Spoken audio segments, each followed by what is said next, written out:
Hukum Perdata Internasional. Bab 1. Pengertian dan ruang lingkup. A. Istilah dan pengertian. Istilah hukum perdata internasional yang digunakan di Indonesia sekarang ini merupakan terjemahan dari istilah bahasa asing yaitu Private International Law, International Private Law, International Private Right, dari International Private, Direito International Privato. B. Subjek dan sumber hukum perdata internasional. Subjek hukum menurut sumber perdata yang memiliki pengertian A. Setiap pendukung hak dan kewajiban menuntut hukum. Setiap pemilik kepentingan yang mempunyai kapasitas untuk mengajukan tuntutan gugatan ke pengadilan. Berdasarkan pengertian ini, maka yang menjadi subjek hukum perdata adalah manusia dan badan usaha yang berbentuk badan hukum.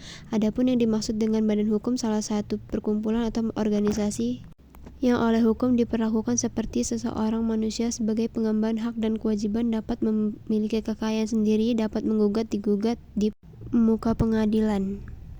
C. Masalah-masalah pokok HPI. Persoalan pokok HPI yaitu satu hakim atau badan peradilan manakah yang berwenang menyelesaikan persoalan-persoalan yang mengandung unsur asing. 2. Hukum manakah yang harus diberlakukan untuk mengatur dan untuk menyelesaikan persoalan yuridis yang mengandung unsur asing.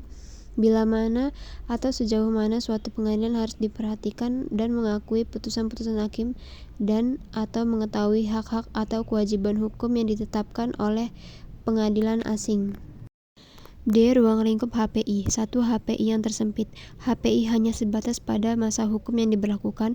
2. HPI yang lebih luas yaitu HPI tidak terbatas pada persoalan-persoalan conflict of law, tetapi termasuk pula persoalan konflik jurisdiction.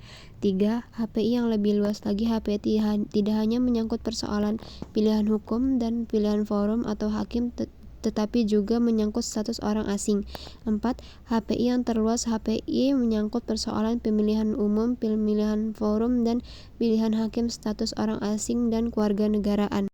Bab 2. Titik pertalian sebagai penentu persoalan HPI.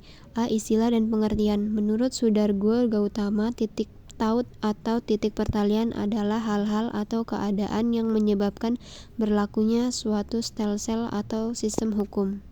2. Titik pertalian sekunder. Titik pertalian sekunder adalah faktor-faktor keadaan atau sekumpulan fakta yang menentukan hukum mana yang akan berlaku atau harus digunakan dalam suatu hubungan HPI, yaitu tempat letaknya benda, tempat dilangsungkannya perbuatan hukum, tempat dilaksanakannya perjanjian, tempat terjadinya perbuatan melanggar hukum, pemakaian prinsip kewarganegaraan, pilihan hukum. Bab 3. Status personal dan asas-asas penetapan kewarganegaraan dan domisili. Pengertian status personal. Status personal diartikan sebagai kondisi atau keadaan suatu pribadi dalam hukum yang diberikan atau diakui oleh negara untuk mengamankan dan melindungi lembaga-lembaganya, antara lain hak dan kewajiban, kemampuan dan ketidakmampuan dalam bertindak di bidang hukum, misalnya ketentuan mengenai usia perkawinan anak-anak di bawah umur. Ruang lingkup status personal. Mengenai ruang lingkup status personal dibedakan dalam konsepsi luas, konsepsinya agak sempit, dan konsepsi yang lebih sempit. Adapun uraian sebagai berikut. 1. Konsepsi luas. Menurut konsepsi luas, status personal meliputi berbagai hak-hak hukum pada umumnya, termasuk lahirnya dan terhentinya kepribadian, kemampuan untuk melakukan perbuatan hukum, dan lainnya.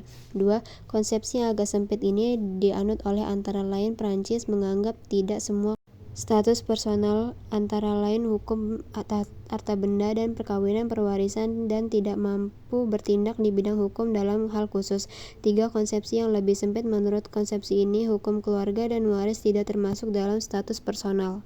C. Cara menentukan status personal dalam HPI. Ada 2 asas untuk menentukan status personal, yaitu 1.